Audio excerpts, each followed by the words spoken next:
وَمَن يُشَاقِقِ الرَّسُولَ، اور جو رسول صلی اللہ علیہ وسلم کی مخالفت کرتا ہے، من بعد، اس کے بعد کہ ما تبین، اس پر واضح ہو گئی، لہو، اس آدمی کے لیے، الہدا، راہ، ہدایت اس کے لیے واضح ہو گئی، صاف راستہ اللہ تک پہنچنے کا اس کے لیے واضح ہو گیا، اس کے باوجود وہ کیا کرتا ہے کہ وہ رسول اللہ صلی اللہ علیہ وسلم کی مخالفت کرتا ہے، وَيَتَّبِعْ، اور پیروی کرتا ہے، غیر سبیل المومنین، ایمان والوں کے راستے کے برعکس، ایمان والوں کا راستہ نہیں اپناتا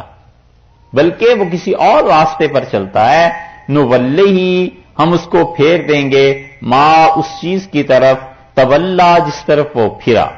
وہ جس راہ پر چلا اس کے حوالے ہم کر دیں گے، نُوَلِّهِ، ہم حوالے کر دیں گے، کہاں، ما تولا، جو راہ اس نے پکڑی، جو زندگی کا طریقہ اس نے بنایا، ہم اس کے حوالے کر دیں گے، وَنُصْلِهِ جہنم، اور ہم اس کا ٹھکانہ کریں گے جہنم کو، وَسَاءَتْ مَصِيرًا، اور بہت بری جگہ پر وہ پہنچا۔ یہ آیت کریمہ،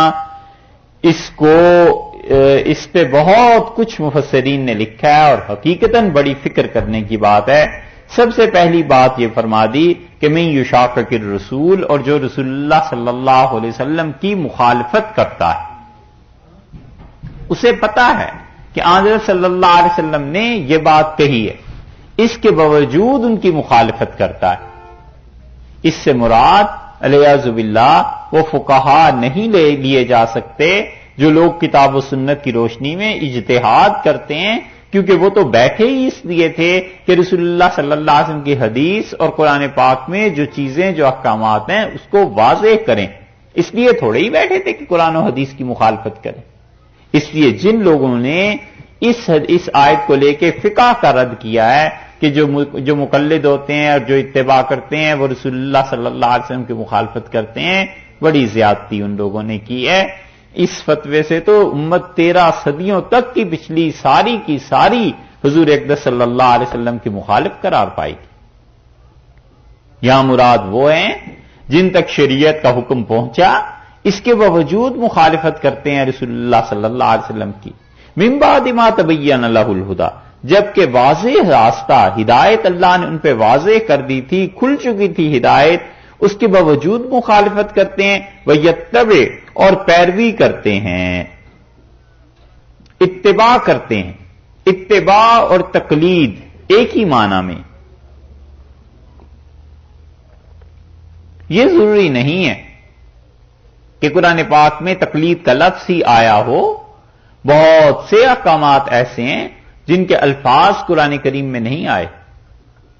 اس کے باوجود پوری امت ان پہ عمل کرتی ہے۔ متعدد مثالیں ہیں اس کی، کسی وقت آ جائیں گی۔ تو اتباع جو ہے تقلید، پیچھے چلنا، پیروی کرنا،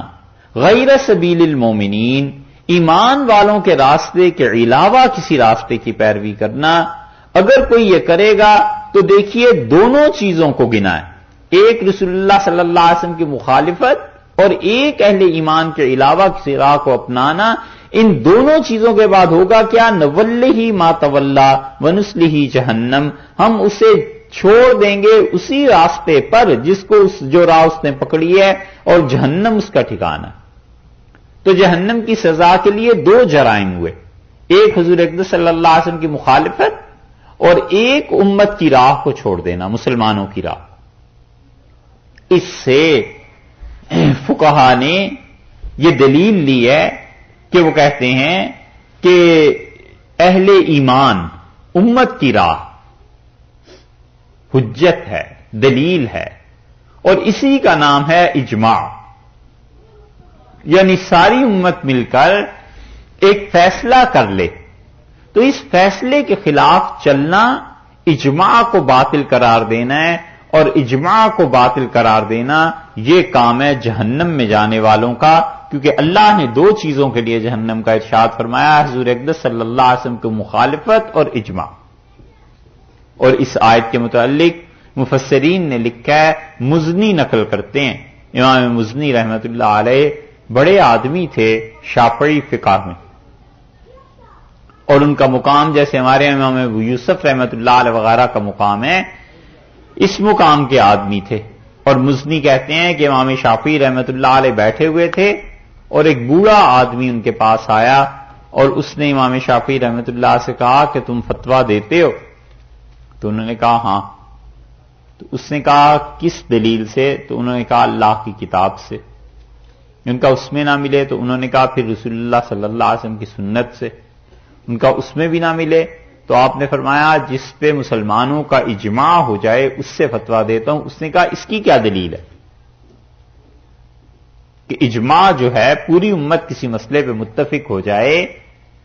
تو وہ ٹھیک چیز ہوتی ہے، اس کے مطابق فتویٰ دینا چاہیے، خود اس کی دلیل کیا ہے؟ اور پھر اس نے کہا کہ اگر تمہارے پاس اس کی دلیل نہیں ہے تو خبردار جو آئندہ فتویٰ دیا تم اس کے اہل نہیں ہو، اور میں 3 دن بعد آؤں گا اور تم سے اس کی دلیل پوچھوں گا۔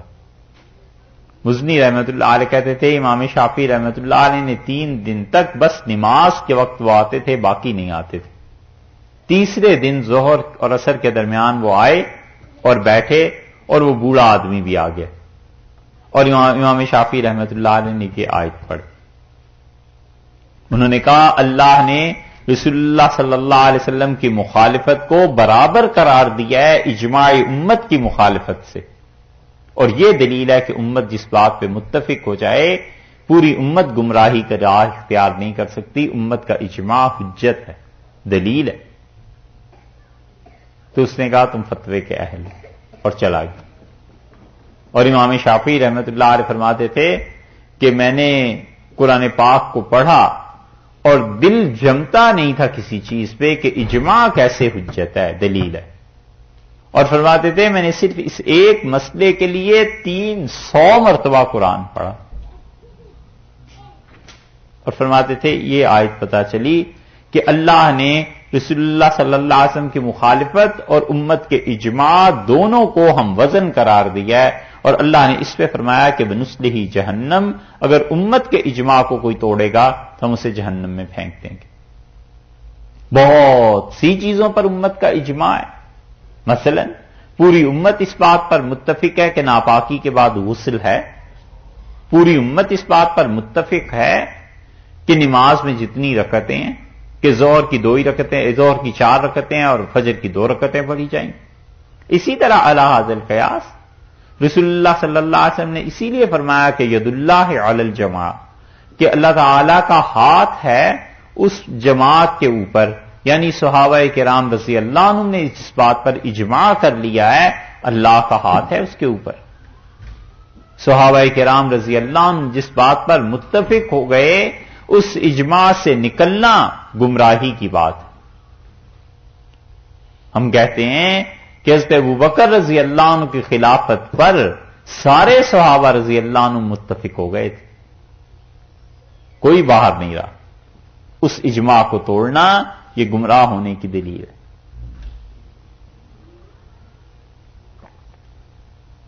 پورے صحابہ رضی اللہ عنہ میں سے 1.25 لاکھ 1.5 لاکھ آدمیوں میں ایک آدھ آدمی ایسے تھے بس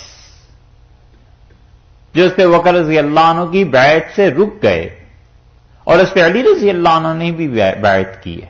امیر المومنین رضی اللہ عنہ بھی حاضر ہوئے ہیں، بیعت کی ہے حضرت علی رضی اللہ عنہ سے۔ اور اسی طرح پوری امت کا اتفاق ہے اس بات پہ کہ سیدنا علی رضی اللہ عنہ اپنی تمام جنگوں میں حق پر تھے۔ اگر کبھی موقع آیا، اللہ تعالی نے توفیق دی، سورہ حجرات میں یہ مسئلہ آتا ہے صحابہ رضی اللہ عنہ کے آپس کی جنگوں کا، انشاءاللہ پوری تفصیل سے عرض کریں گے یاد رہا تو کہ یہ آخر اس کی حقیقت کیا تھی، مگر ہم کہتے ہیں عقیدے میں یہ بات شامل ہے کہ سیدنا علی رضی اللہ عنہ ان کے مقابلے میں چاہے حضرت عائشہ اور حضرت طلحہ اور زبیر رضی اللہ عنہ اجمعین کوئی بھی ہو، حضرت علی رضی اللہ عنہ دوہرے حق پر تھے، وہ قہر حق پہ تھے، ان سب سے اجتہادی خطا ہوئی ہے، اور اجتہادی غلطی کل اس کی بات ہم کر چکے۔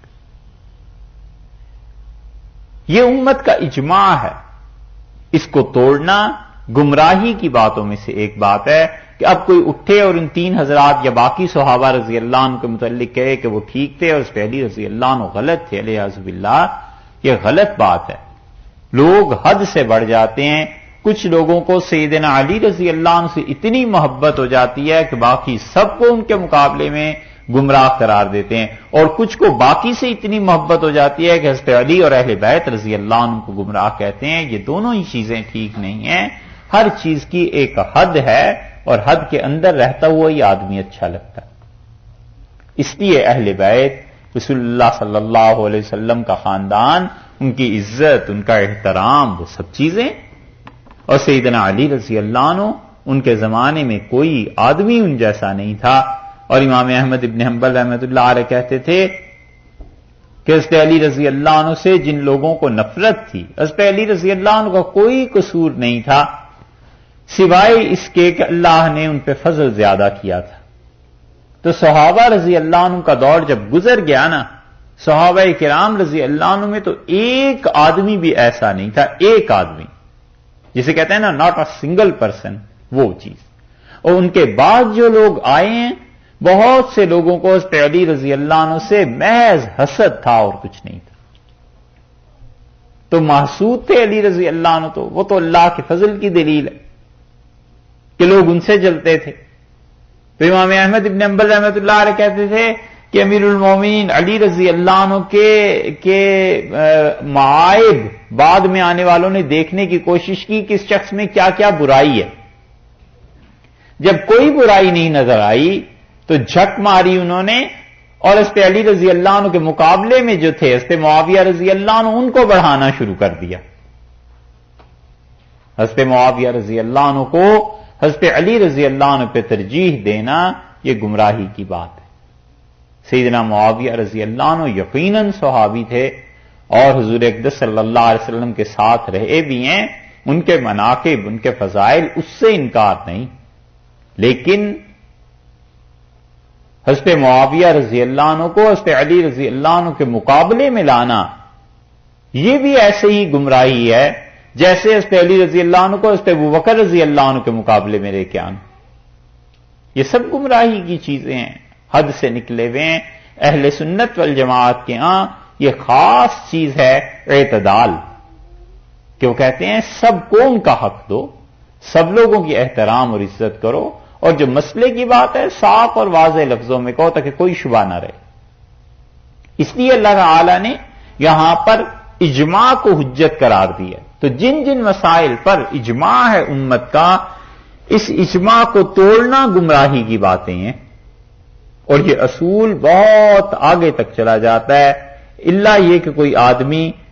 کچھ خاص شرائط کے ساتھ ہو تو پھر تو اس کی بحث فقہا نے کی اپنی کتابوں میں، لیکن عمومی طور پر جو چیزیں یہاں پر سمجھانے کی یا سمجھنے کی ہوتی ہیں، مفسرین نے ان میں جو چیزیں لکھی ہیں وہ آپ کے سامنے کچھ عرض کی۔ اور ایک بات اس سے اور بھی معلوم ہوتی ہے، اور وہ یہ ہے کہ اللہ تعالی نے فرمایا وَيَتَّبِعْ غَيْرَ سَبِيلِ الْمُؤْمِنِينَ، ایمان والوں کی راہ کو چھوڑ کر وہ کوئی اور راہ اپناتا ہے۔ یہ ہے ڈر کی بات کہ صحابہ کرام رضی اللہ عنہ کے راستے کو چھوڑ کر کسی اور راہ کو لے لے، تو بات پھر وہی آ جاتی ہے کہ اجماع سے نکل گیا۔ صحابہ رضی اللہ عنہ جس راہ پر چلے اس راہ کو چھوڑ دیا اس نے، یہ شدید وعید اس کے حق میں ہے کہ نولہ ما تولا، جو راہ اس نے پکڑی ہے اس راستے پر ہم اسے چھوڑ دیں گے، اس کو حوالے کر دیں گے۔ کس کے حوالے کر دیں گے؟ اس راہ کے حوالے کر دیں گے جو راہ اس نے پکڑی۔ تو خدا کسی کو چھوڑ دے اس کے نفس کی اختیار کردہ راہ پر جو اس نے اپنے رائے سے چنی ہے، تو پھر گمراہی کا کوئی ٹھکانہ ہے؟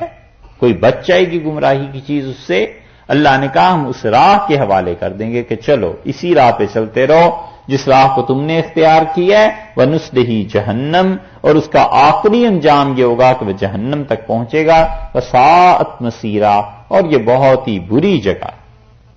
بہت بری جگہ پر وہ جا پہنچا۔ کیوں؟ امت کی مخالفت کر کے۔ اس لیے اب بھی امت کسی بات پر جمع ہو جائے تو اس کا فیصلہ حجت ہو جائے گا۔ اب بھی امت اگر متفق ہو جائے کسی بات پر تو امت کا اجماع حجت بن جائے گا. اس کام کے لیے سوچنا چاہیے، اس کام کے لیے تیاری کرنی چاہیے. یہاں لوگوں کا ایک گروہ پیدا کیجئے 15 سال 20 سال محنت کر کے کہ یہاں امریکہ میں یہ جو بچے پڑھتے ہیں نا، یہ جو بچے پیدا ہو رہے ہیں، یہ بچے دین کا گہرا علم حاصل کریں، قرآن حدیث فقہ ان سب چیزوں کو پڑھیں، اور آج سے 20 سال بعد 25 سال بعد یہاں کے مفتی ہوں گے نا، اور انہیں یہاں کے حالات کا پتہ ہوگا، گرد و پیش کا علم ہوگا، اور علم کے ساتھ ساتھ تربیت تزکیہ بھی ہو. پھر یہ بیٹھ کر اپنے فیصلے جو مرتب کریں گے یہاں، اور اسے جو یہ جو جدید ذرائع اب پیدا ہو گئے ہیں، ان ذرائع سے عالم اسلام میں بھیجیں گے کہ ہم یہاں کے لیے اس فتوے کو مناسب سمجھتے ہیں، اور علماء دیگر ممالک ان کے فتوے پہ جرا کریں گے، کہیں گے بھی صحیح ہے غلط ہے کچھ بھی ہے، تو آخر چھان پھٹک کے کسی نتیجے پہ تو پہنچیں گے نا. وہ جو چیز ہے وہ قابل عمل ہو جائے گی. وہ ایک طرح سے ایک علاقہ، ایک پورے کا پورا بر اعظم، اس کے لوگوں کی رائے ہو جائے گی، اس کے اہل علم کی، کہ ہمارے ہاں یہ چیز آج کے زمانے میں چل سکتی ہے. اور وہ پھر کیا ہوگا، وہ ائمہ اربعہ میں سے کسی امام کے قول پہ بھی فتویٰ دے دیں گے کہ یہ حضرت نے جو کہا ہے ہمارے زمانے میں یہ قابل عمل ہے. یہ چیزیں بنتی ہیں، 20 سال 25 سال محنت ہو، اگلی نسل آئے، اور وہ اگلی نسل آ کے کتاب و سنت کی روشنی میں ان مسائل کو دیکھے جو یہاں مسائل پیش آ رہے ہیں، اور پھر اس پہ فتویٰ دے، پھر جا کر کہیں کام بنتا ہے، پھر جا کر لوگوں کی راہ متعین ہو جاتی ہے دھیرے دھیرے کہ اس راستے پر چلنا. اور یہ کام بہت پہلے ہونا چاہیے تھا، انگلینڈ میں کہیں اور نہیں ہوا، اور لوگوں نے بس یہ سمجھ رکھا ہے کہ فتوے ادھر سے جا کے لے لیں، ہندوستان سے فون کیا، ای میل کی، مفتی صاحب نے بیٹھ کے ٹائپ کر دیا، اور ان سارے فتووں میں اکثر و بیشتر مسئلہ یہ بن جاتا ہے کہ ان مفتیوں نے یہاں کے حالات نہیں دیکھے، یہاں کی زندگیاں نہیں دیکھی، یہاں کے ماحول کو نہیں دیکھا. اس لیے کئی ایک فتوے جو ہوتے ہیں بڑی مشکل میں چلے جاتے ہیں، اور سارے فتوے جو وہاں سے آیا کرتے ہیں من و عن یہاں کوئی قبول بھی نہیں کر لیتا، اس لیے کہ لوگوں کے اپنے اپنے حالات ہیں. اور کب تک آخر یہ سلسلہ چلے گا؟ آپ تو پوچھتے ہیں اردو میں، فون بھی کر لیتے ہیں، اور 30 سال بعد جب ہم میں سے اکثر لوگ زمین کے نیچے چلے جائیں، 40 سال بعد چلے جائیں گے، چلو ٹھیک ہے نہ ناراض ہو، 50 سال بعد چلے جائیں گے، ہیں 50 کر لیں، ٹھیک ہے یہ ٹھیک ہے. لو میں بھی کہاں جا رہا ہوں یار پاکستان نہیں جانے دیتے، نیچے کہاں جانے دیں گے. اچھا خیر، تو یہ جب نسل چلی جائے گی تو جو اگلی آ رہی ہے وہ کس زبان میں اور کن مفتیوں سے پوچھے گی؟ ساری چیزیں اللہ پہ ہی نہیں نہ چھوڑ دینی چاہیے، خود بھی کام کرنا چاہیے کہ ہم دین کے لیے کر کیا رہے ہیں، اگلی نسلیں سیکھیں گی کیسے، اور لوگ جائیں گے کہاں دین کو پوچھنے کے لیے. اگر لوگ خود کام نہیں کریں گے تو اللہ تعالیٰ ان کے لیے کوئی وحی اب نازل نہیں کرے گا. یہ کام کرنے کا ہے، دین کو بچانے کا ہے. مدارس، مساجد، علماء، مفتی، یہ جتنے حضرات ہیں قبل اس کے دنیا سے ناپید ہو جائیں، ان کے علم سے اب فائدہ اٹھانا چاہیے. ایک نسل تیار ہو گئی اور وہ سارے لوگ آئندہ کے لیے فتوے دیں گے. ایک اس کی مثال آپ کو دیں، ملک بینک قائم ہو رہے ہیں نا یورپ میں، کہ بچوں کو دودھ پلایا جائے، خواتین کا دودھ ایک جگہ جمع کر لیا جائے، اور ماں کا دودھ چونکہ سب سے اچھی غذا ہے اس لیے بچوں کو پلایا جائے. تو یہ فتویٰ پورے عالم اسلام میں آیا، مصر میں بھی بھیجا انہوں نے، عراق، شام، ہر جگہ کے مفتیوں نے، اور یہ مسئلہ زیر بحث آیا وہاں جدہ میں. انہوں نے جو فقہ اکیڈمی قائم کی ہوئی ہے، پورے عالم اسلام کے چوٹی کے لوگ اس میں شامل ہیں، بڑے بڑے اچھے اسکالرز جن کا نام ہے، وہ سب وہاں جمع ہوتے ہیں سال میں ایک بار 2 بار، اور وہ مسائل پر بحث کرتے ہیں. وہاں جب پیش کیا گیا تو اس کے ایک رکن تھے حضرت مولانا سید ابو الحسن علی ندوی رحمۃ اللہ علیہ بھی، تو حضرت نے اس کے پہ فتوا وہ لے کے جو گئے ہندوستان سے، تو حضرت نے کہا ہم اسے جائز نہیں سمجھتے، نسب میں فرق پڑ جائے گا۔ خون کو ہم جائز کہتے ہیں کہ وہ ٹرانسفر کیا جا سکتا ہے، دودھ کو اس لیے نہیں کہتے کہ نسب میں فرق پڑ جائے گا، کس بچے نے کس عورت کا دودھ پیا ہے اس کی ماں بن جائے گی، آگے رشتوں پہ اثر پڑ جائے گا، ہم اسے جائز نہیں کہتے۔ تو سارے مفتیوں نے وہاں لکھا کہ یہ چیز جائز نہیں، ایک اجماعی مسئلہ ہو گیا گویا امت کا، کسی نے اس سے اختلاف نہیں نہ کیا۔ تو اب معلوم ہوا کہ ملک بینک وغیرہ ان کا قیام مسلمان ممالک میں درست نہیں ہے کہ ان ممالک میں یہ قائم نہ کیے جائیں، بلکہ حضرات انہوں نے تو کہا پوری دنیا میں ہی قائم نہ کیے جائیں، یہ بڑی خطرناک چیز ہے دین اور شریعت کے اعتبار سے۔ اس طرح کی چیزیں بن جاتی کہ جب اہل علم کسی شہر کے کسی ملک کے اکٹھے ہوں گے، بحث کریں گے، تو کوئی نہ کوئی فتویٰ تو مرتب کریں گے نا، جب وہ مرتب کریں گے باقی دنیا میں بھیجیں گے کہ ہم سمجھتے ہیں یہ چیز، پھر وہ بتا دیتے ہیں، بحث ہوتی ہے، آخر چھان پھٹک کے ایک راہ متعین ہو جاتی ہے۔ یہ کام اب بھی کوئی شروع کرے گا تو اس میں 20-25 سال لگ جائیں گے، نسل ایک پوری چاہیے اس کے لیے، مگر وہ کام بھی اتنا ہی بڑا ہے کہ آپ سمجھ لیجئے کہ قیامت تک جتنے عرصے تک وہ لوگ کام کرتے رہیں گے، اللہ کے ہاں ان لوگوں کا اجر ہوگا جن لوگوں نے یہ کام شروع کیا۔ اوپر ابھی آپ نے پڑھا الا من امر بصدقۃ من یفعل ذلک، جو اس کام کو کرتا ہے، جو کہتا ہے، خدا نے کہا ہے سب کا اجر ہمارے ذمے ہے، ہم دیں گے انہیں اجر۔ اس لیے ارشاد فرمایا کہ دیکھو یتبع غیر سبیل المومنین، ایمان والوں کے راستے کو چھوڑ کر کوئی اور راہ اختیار کرنا، نولہ ما تولا، ہم اسے چھوڑ دیتے ہیں اس راہ پر جو اس نے پکڑی ہے، اس کے حوالے کر دیتے ہیں، ونصلہ جہنم، اور پھر ڈالیں گے اس کو دوزخ میں، وساءت مصیرا، اور بہت بری جگہ وہ پہنچا ہے۔